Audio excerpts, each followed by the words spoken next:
Now, let's take a look at the idea of actually maximizing that directional derivative. If we maximize the directional derivative, we're really talking about well, if you're going up a hill, the path that would give you the steepest ascent.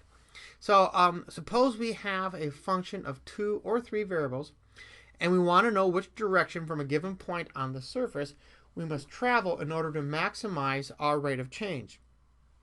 Now we can actually look at this or answer this question by simply dealing with the gradient of f. So if we just write down the definition for the gradient of f, whoops, or actually the directional derivative, which has a gradient built in there, that is the gradient of f dot u. Now, from a dot product, I know that this is the magnitude of del f, magnitude of the gradient, times the magnitude of u times cosine of theta, cosine of the angle between them. But u is a unit vector. Therefore, obviously, the magnitude of u simply equals 1. So now I'm dealing with the magnitude of the gradient times cosine of theta. Now, to maximize this, notice cosine of theta is maximized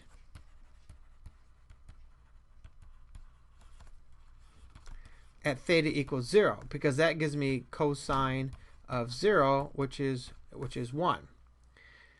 What that is telling me then is that the maximized direction is in the direction of the gradient with a magnitude of, well, the magnitude of the gradient. So if we need to maximize the directional derivative, all we really need to do is say, hey, go in the direction of the gradient vector.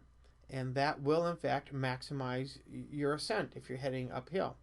And how steep is it at that particular point? What's the magnitude in that direction? It's just going to be the magnitude of the gradient vector.